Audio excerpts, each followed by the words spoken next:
Армысыз, құрметті көрермен.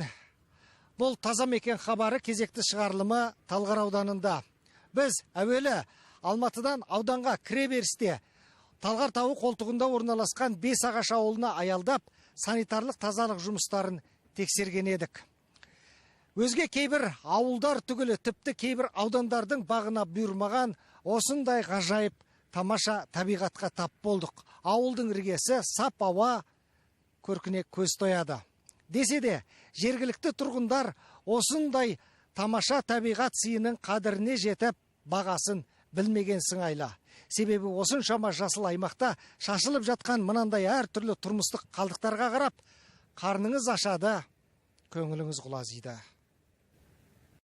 Бесағаш ауылы басында шашылып жатқан бұл қалдықтар көбінесе түнде серуендеп келетін қыдырымпаз жастардан қалатын көрінеді. Дегенмен арасында құрылыс қалдықтары да бар. Ал ауыл әкімі бұл аумақ біздің әкімшілік аймақ емес. Іле Алатау ұлттық паркінің еншісінде тазалыққа солар жауап береді деген уәжін айтты. Мына біздің қазір тұрған жеріміз нацпарктың жері. Іле Алатауский нацпарк. Біздің Бесағаш деген 70 мың халқы бар. Бізде общественник 8 адам, оның қай жеріне жинатамыз оны. Жинап отыр. Мына жер деп айта алмаймын, нацпарктың жері. Ар жағын тазалайсыз. Ар жағын өзіміздің ауылдың ішіндегі мекен маған тиесілді, ол тазаланды. Біз мәселенің тегін тектедік. Ұлттық парк өкілдеріне хабарласып, неге мұндай тәртіпсіздік орын алып жатқанын сұрадық. Алайда дәл біз тұрған мекен жай анықтамасын алған олар бірыңғай база арқылы тексеріп көріп, берген жауабы бұлай болды. Міне, мынау көл жәнегі. Мынау жәнегі табылған жер мусор деген. Міне көл. Міне мына жерді көрсетіп тұр примерно карта.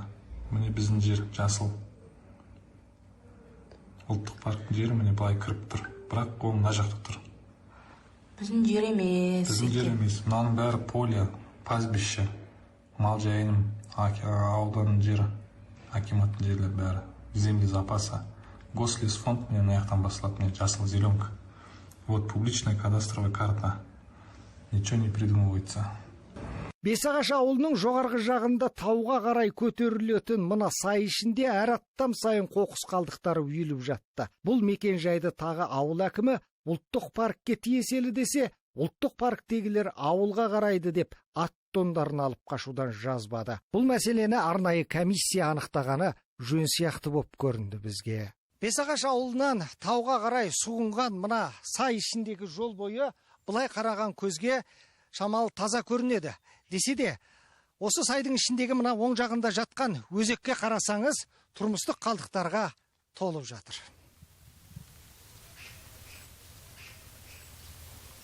Осы сай ішінде бие байлап, қымыз сауып, ат серуенін ұйымдастырып отырған кәсіпкердің ауласында да тау болып үйілген қоқыс қалдығын байқадық.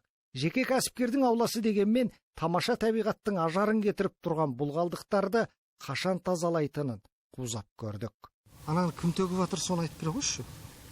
Оны ма? Білмеймін, бір кісіге төгіп береді газелмен.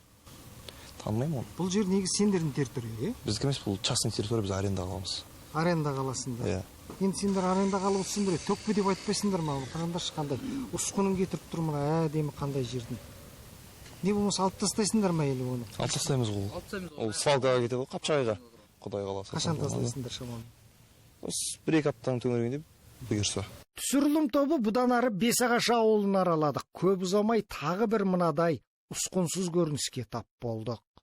Дәл мына мен тұрған жер Бесағаш ауылының тау жақ бөктерінде орналасқан Акнем деп аталатын шағын ауданы. Мына менің алдымдағы жарғабаққа 10 жылдан аса уақыттан бері толассыз төгіліп келген тұрмыстық қалдықтар жиналып, бүгінде таудай үйіндіге айналып үлгірген. Бұл қоқыс қайдан келеді? 10 жылдан бері әкімдік қайда қарап отыр? Мұндай заңсыздыққа құқық қорғаушылар неге құлықсыз? Тұрғындардан сұрап көрдік. Басқа біреулер тастайды деп мен өйтіп өтірік айта алмаймын. Осында тұратын адамдардың төңірегін тазалайды. Өз үйінен былай таман шығарса болды әйтеуір. Сөйтіп лақтыра береді ғой. Енді оған кеп қарап тектеп, неге мынаны тиісті жерге төкпейсіздер? Заңсыз деп айтып жатқан әкімдік өкілдері бар. Ондай адамдар көргем жоқ. Келіп, анау мынау осылай істеңдер, бұлай істеңдер деп жатқан адам көрмедім ғой мен. Мына мусор пайда болған, мен 13 жыл осы тұрып жатырмын. Бұл мусор сол 13 жылда ешқандай не жоқ. Акиматқа барғанбыз біз. Жаңағы, мен, например, осы жерде тұрғаныма 5 аким нетті. Ауысты. Вообще, или они ненормальные, или какие они. Как-то алып тастау керек, мынау позор, мынау. Біздің позорымыз бұл. Тұрғындар учаскелік полицейлерге хабарласамыз, бірақ олар келмейді дейді. Ал біз осында құқық қорғаушыларды шақырдық. Олар әуелі ауыл қарттарымен сөз таластырып, әбігер болды. Шақырдыңыз ба енді бізді? Мен шақырған, Қашан шақырдыңыз? Ты же говоришь, что... Қашан шақырдыңыз енді? Айтсаңыз. Сіз жаңа келдім деп тұрсыз ғой. Жоқ, где-то, дней 40, наверное. Кімді шақырдыңыз? Участковый, мен атын білмеймін ғой, участковыйдың неде менде бар. Нөмірі? Сотовый нөмірі бар ма? Нөмірінен теріп шақырған шығар, болмаса шақырамайды. Нөмірін көріңізші, қандай участковый? Ол енді одан бері өшіп кеткен шығар, 40 күн болып тұр одан бері. Түптеп келгенде полицейлер мұндағы заңсыз төгілген қоқыстан мүлде хабары болмай шықты. Себебі бізге кездескен 3 бірдей инспектор айтуларынша жұмысқа жаңа келген көрінеді. Енді мен жаңадан келген мен осы участковым. Бәрі жаңадан келген ғой, танымаймын. Бәрін жаңадан келдіге. Енді қараңыздар, үшеуіңіз келіп отырсыздар, мынаншалық заңсыздыққа неге жол беріп отырсыздар? Қазір енді президентіміздің Таза Қазақстан экологиялық акциясы жүріп жатыр. Заңмен тәртіп жүріп жатыр. Қазір енді мына біздің осы ғасырымызда ауылдың іші бүйтіп тұрғаны, мынандай ретсіз болып жатқаны сіздерге де сын ғой, айтыңыздаршы енді. Қадағалаймыз, қараймыз, бірақ мына жерді көрмеппіз біз. Бірінші рет көріп тұрмыз. Бұл жігіттер бұрын болмаған бізде, басқалар бұл. Оны бірінші рет көріп тұрсаңыздар, енді Құдай бұйырса қадағалауға аласыздар ғой. Иә. Қадағалайсыздар енді бұйырса. Қадағалауға аламыз. Жұмыс істейміз, қараймыз. Бұл сөзге сенім артпаған тұрғындарға құқық қорғаушылар мынадай ұсыныс айтты. Бүгін кешке болсын, немесе ертең 10-ға болсын. Бұл жерге жаңағы осы ауылдың тұрғындарын, осы домның тұрғындарын жинайық. Ескертпе жұмыстарын жүргізейік. Әкімшілік кодекстің 505 бабы бойынша нарушение правила благоустройства дейді. Тастаған заттар үшін хаттамалар жазылатын жайлы түсіндіріп бәрін айтайық. Екінші жолы, қазір айтып боласың, екінші жолы, егерде тастап жатқан адамдарды көріп жатсаңыздар, видеофиксацияға түсіріңіздер. Біз бірінші рет ескерткен болатынбыз, екінші рет айыппұл ретінде әкімшілік хаттамасын жазып беруге міндеттіміз. Ал көптен бері жиналған бұл тұрмыстық қалдықтарды қалай бір жақты етесіздер деген сұраққа әкім орынбасары былай деп жауап берді. Алдағы уақытта енді сенбілік өткіземіз. Тұрғындардың көмегімен, еріктілердің көмегімен, жаңа біздің әкімшілік тарапынан бір сенбілік өткізіп тазалаймыз. Алып тастайсыздар ма? Әрине. Толық алып тастайсыздар ма енді? Енді ол мен өзім қазір барып көрген жоқпын. Сіздер енді осы ауылда осындай қоқыстың жатқанын көрген жоқсыз ғой осыған дейін? Жоқ, мен қазір көрген жоқпын деп тұрмын. Біз мысалға жылда тазалаймыз. Қаншалық жатқанын жылда тазалаймыз. Жоқ, жылда тазалаймыз. Бұл жерде жылда тазаламайсыңдар ғой, жаным. Неге өтірік айтасың? Мен 13 жыл тұрып айтыңызшы, социальный работниктар біз бар бізде. 3 адам бар бізде. 3 адам жолдың бойын түгел тазалап шығады. Бірақ енді бұл жерде ол мен әкеп тастап атқан жоқпын, басқа халық әкеп тастап атқан жоқ. Ол өздеріңіздің мусор ғой ол. Мен неге тастайсыздар онда? Мен, например, ештеңе тастамаймын. Мына жерге камераны қоямыз да, сосын көреміз. Осыдан кейін Талғар қаласына кіреберіс жол бойынан да қоқыс үйінділерін байқадық. Осы маңда автотұрақ етіп тұрған жүк көлік жүргізушілерінен сұраған едік, олар түк білмейміз деп жауап беруден бас тартты. Ал күре жол бойындағы мына жеке кәсіпкердің есік алды да ыбырсып жатты. Ескерту айтқан едік, қас қараймай қоқыстың көзін құртам деп сөз берді. Порядок наводить будет. Глаза бросаются прямо с дороги. Да. Беспорядок, да. А бүгін тазалайсыз, сегодня почистаете? Сегодня уберем, да, по-любому его уберем. Ал Талғар қаласы Бокина көшесі бойындағы тұрғын үйлерден өз ауласын абаттандырып, есік алдына гүл егіп жатқан тұрғынды көріп, көңіліміз толды. Десе де дәл осы маңға да қаңғыбастар қоқыс тастап үлгіріпті.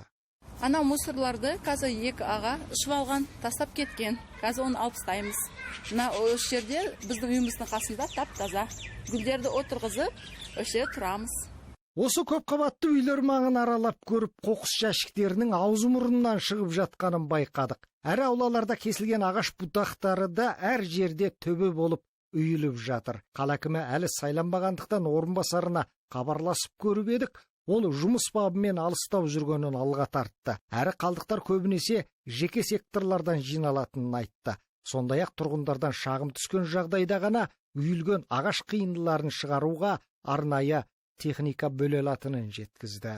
Біз роводымен талай раз оторводок жасағанбыз, сол машинамен мусор тастап жатқан жерлерінде талай ұстадық, штрафовать еттік деген сияқты. Ондай нәрсе бар. Сондықтан мына ящиктер тез толып кетеді да? Иә. Жалпы былай уақытылы тазаланып тұрады. Уақытылы шығарылады. Уақытылы шығарылады. Страшно болды. Сонымен қатар мына көп қабатты үйлердің арасында кесілген ағаштардың қалдықтары үйіліп жатыр. Оларды шығармаған сияқсыздар. Жалпы сенбілік шаралар аясында қашан шығарасыздар оларды? Біз тұрғындарға түсіндіріп, негізі тұрғындарға түсіндіріп айтқанбыз, көп қабатты үйлер ол мемлекеттің балансындағы үйлер емес. Мемлекеттің содержаниясындағы үйлер емес. Ол көп қабатты үйлердің жалпы ішкі ауласын, сыртын, тазалығын, жалпы көп қабатты үйдің содержаниясын, ремонтын барлығы тұрғындардың есебінен болу қажет. Олар тоже жеке меншік кәдімгі өзінің үйлері. Осыдан кейін Жаңалық ауылына ат басын бұрдық. Шеткер аймақта оқшау орналасқан елді мекеннің ішкі тазалығы көңіл көншітеді. Десе де, бұл менің сол жағымда ағып жатқан Жаңалық ауылы іргесіндегі кіші Алматы өзені. Ал мынау алды жағымызға қарасақ, жайқалған жасыл алқап. Ауыл жастары мен балалары шығып, мұнда доп тебеді, әртүрлі ойындар ойнайды, спорттық ойындар сонымен қатар демалады. Ал енді дәл осындай табиғат аясында көңілді құлазытатын жай, мына оң жағыма қараңыздаршы. Тұрмыстық қалдықтар тағы да мұнда үйіліп төгіліп жатыр. Бұл жерде де тағы ауыл әкімін шақырып жауап алдық. Біреуін ұстап жатсақ, айыппұлын салып жатамыз, ұстамай жатсақ, енді нақты айтқанда өзіміздің қоғамдық жұмыскерлер бар, бәріміз тазалауға тырысамыз.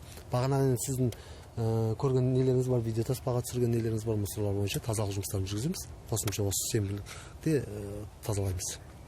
Біздің мақсатымыз біреудің кемшілігін ашып, сынап, мінеу емес. Өлкеміздің тазалығы әуелі өзімізге керек деген заңды қағиданы жалпыға ұғындыру.